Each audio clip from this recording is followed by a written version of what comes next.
Hello, everyone, and welcome back to a special episode of Real Time with Bishop McGovern. I am your producer and editor, Brianna Whalen.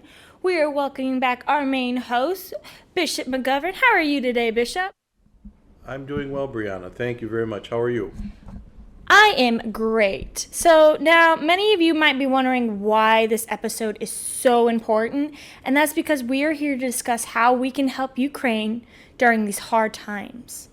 Not only as a diocese, but as a church family. To explain more about this, I'm going to be passing the mic off to Bishop McGovern.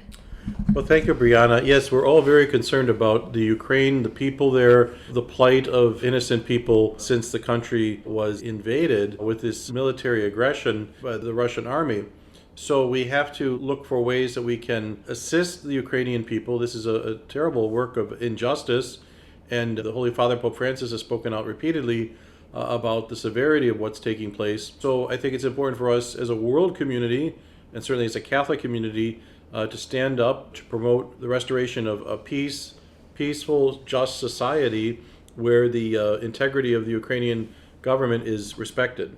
So you talked about the church family. Now, we have different generations in the church. How can each generation help with bringing hope to Ukraine?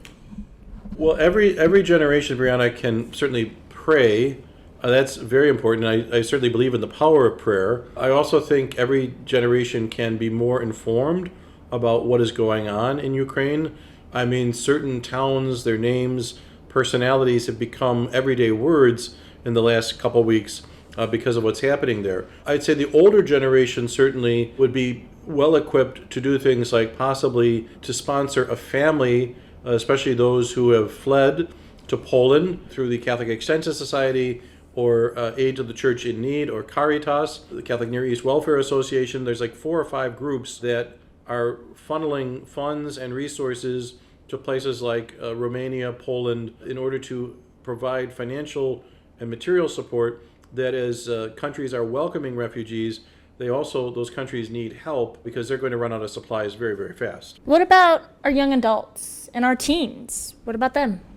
Well, I think young adults have a natural sense of justice, of what's fair and unfair. Many people are moved to see how completely unfair this is, that what's happening to the Ukrainian people, and especially to children, to families. So I think young people, in a particular way, should be advocates for the restoration of the integrity of the Ukrainian people. Young people are very adept at social media.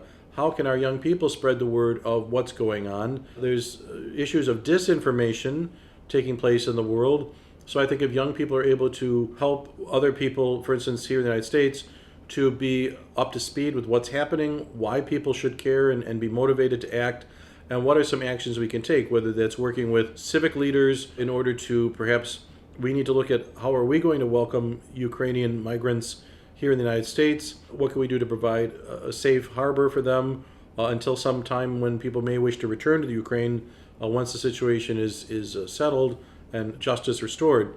So I think young people especially, you want them to be people of prayer, people of social media, letting others know what's going on, that's the truth. And then also, are there ways to reach out to those places that are offering aid in Ukraine, even to like a group of school children could sponsor a family for a month. That was actually my next question, was how does the youth community fall into this? Because they might feel that they're too little to help in any way that they can. How do we give them that hope that they can make a difference to the individuals in Ukraine? Well, certainly many of the people who are suffering in Ukraine are children themselves. They're young people. They're the ones who are vulnerable. They're fleeing with sometimes mother and father, sometimes grandparents. But I think our young people can help the young people, their counterparts in Ukraine, by taking action, being people who look for opportunities like fundraisers, donating, finding resources that might be useful. Not everything would be useful, but maybe to send things across seas to like a place like Poland to help migrants. Now, how do we let the people of Ukraine have hope again? How can God and the church help spread that love and that hope to them when they need it the most? Well, I think the key, Brianna, is that people understand they're not alone. I mean, right now, it's an indescribable situation. I mean, I can't imagine what people go through on a day-to-day basis. But I remember when Pope John Paul II first visited Poland during the communist era, a man I know who grew up in Poland commented that when the Pope came to Warsaw and celebrated Mass outdoors, there were 1 million people in the square that day for the Mass with John Paul. And this man said to me, he was probably in his 20s at the time, he said, as I grew up in Poland under the communist era, I wondered, does anyone else think what I think? And only when John Paul came and that huge crowd was there in the square and people were chanting for 11 minutes, they chanted in Polish, "We want God, we want God, we want God." That was a tremendous turning point for the people of Poland, that they understood that there are a lot of people who believe what we believe and that we're not alone. There's others who are with us in solidarity. That was a key word during that time. So I think, how do we show love and effective solidarity for the people of Ukraine, that they realize they're not alone, that there's support for them, both of Ukrainians who are here as immigrants, but also the support of everyday people who want to help them achieve justice. What are some next steps that maybe we could focus on for giving that same hope and the joy of God? Well, I think the joy of God is the joy of a sense of, God's promise will be kept. And when you read the scriptures, God is a God who makes promises, like to Abraham and Sarah, that God's promises will be fulfilled, and that we may have to wait sometimes for the fulfillment of the promise, but in time, God in love, justice, and mercy will fulfill the promise. So I think that's something we can offer the people of Ukraine, who right now are in a very difficult situation about which way will this whole thing turn. And I think if we can assure people, God is not abandoning us, God is with us, we are with you, and God will bring about the fulfillment of the promise that he will restore peace and that he will restore a just society with the help of good people across the world. Any final insights for our audience about this topic? Well, I think Ukraine, one of the things that strikes me is the beauty of the Ukrainian culture. They're very Christian people. Some are Orthodox, some are Catholic. And I think they're very much sustained by the celebration of liturgy.